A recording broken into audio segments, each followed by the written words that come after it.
Hello, everyone. Money talks, so does rise. I know times are tough out there for some individuals. There are individuals that have unfortunately been laid off. Out of those individuals that have been laid off, some people have jobs already lined up. Some do not have jobs lined up. And then there's others that just quit their job due to free will and choice. In all of those scenarios, when that direct deposit hit, it's a wonderful thing. And what makes it more wonderful is when the money doesn't have to be allocated to any bills or any responsibilities. It's a wonderful thing. Nothing can be purchased without money. It's the circulation, it's the energy. And the energy that you have, the money that you have, and the way you allocate it, it talks to you. Y'all may say, nah, money doesn't talk, but money does talk. It's why some people live where they live. It's the reason why some people can save more money than others. Because the more money you have coming in, the more money you can allocate to investments in the different stocks or your security box. Again, it all depends on the individual. Through all the rise that I was able to do when I was working with the ride share apps, that's one thing that I understood. There's a difference when I drove 2 hours, 4 hours, all the way to 12. I made more money, of course, because I served more people. But in serving more people, their money was always talking. So much so that oftentimes clients would tip me cash. And we all know cash rules. So I never complained and I never said no to that.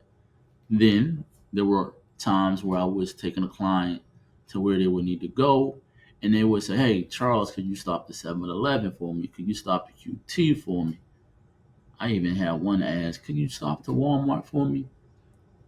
And in all those situations, they said, I'll pay you cash. And they weren't just talking $5. Usually they offered me 20. And I always said yes.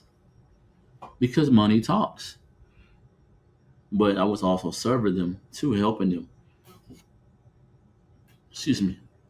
I was well within my rights to say, no, I'm not going to stop to Walmart. No, I can't stop the QT. Hey, no, no, no. I got to get you going to where you need to go. There's no way I can stop the 7-Eleven. And lastly, I could have said, well, you have to put it in the app in order for me to stop. And though that was the case, the latter, there's an exception to every rule. And when I was doing rideshare application, my exception to the rule was that money talks. So if they and in they I mean the client would ask me to stop and they offer a certain dollar amount, yes, I would gladly stop. I gladly did stop. No issue at all. No issue. When I did 12 hours, the money talked to me differently than when I just did 4 hours. Again, this varies from city to city. In some cities, you can do 2 hours and make 250. So I was once told by a young lady. I was once told that. I know in the DFW, I had to put in real work. Thus, I had to drive 12 hours if I really wanted to get a return and I really wanted the money to talk to me. And that it did. The money talked to me. But the money wasn't alone. What also talked to me were the rides that I had. Different people, different body languages, different tones in their voice, and you learn. Like I already knew a lot of things before I started doing rideshare. For example, I already understood how people work. I, underst- I understood that some people can annoy you and get on your nerves. And that was definitely reiterated to me. As I once had a client in the back, he was talking to his wife. His wife was getting on his first nerve and his last nerve. And how do I know? You all may be wondering. Was I listening to their conversation? Honestly, I wasn't. Not on this day. I was actually hoping he got off the phone because I just don't like people talking on the phone loudly, you know? So since he was talking loudly, I was like, okay, this must be an important conversation. As my eyes were on the road, getting to where I had to get to, he gets off the phone and I was inquisitive because, hey, I got to drive 30 minutes for this client. So I just said, you all gonna finish that conversation when you get home? And guess what happened after that? Spilled all the tea. They were thinking about separating. And on this day, it was Good Friday. Client in the back said they didn't even want to go home. I was like, I just thought to myself, then I said it out loud. I said, that's not a good place. That's not a good space for you to be in as I continue to drive. And shortly thereafter, I got the client to where they needed to be, and I continue to drive. Like I said, I had another ride, another client, and maybe some of you all can relate to this next situation.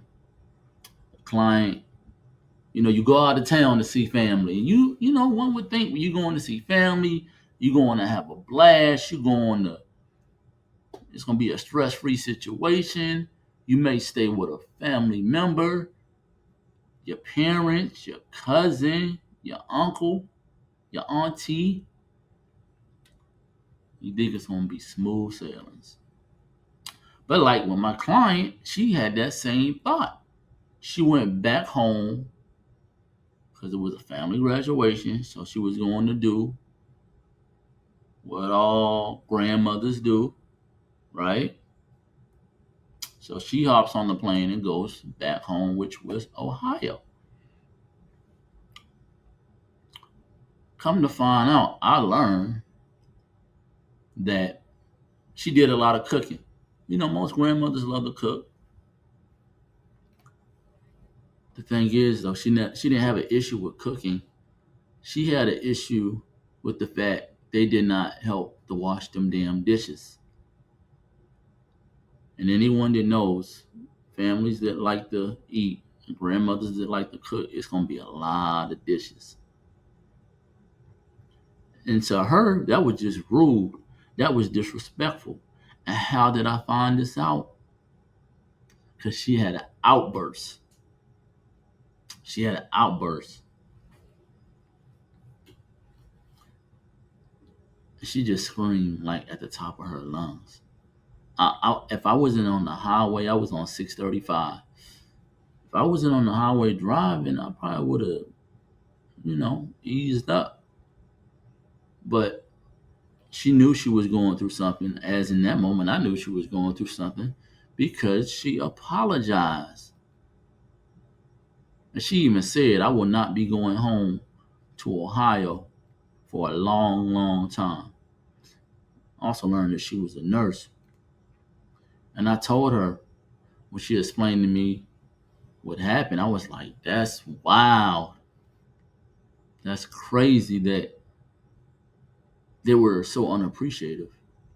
You're coming to visit one, you shouldn't have to do anything. And she said that she didn't mind cooking,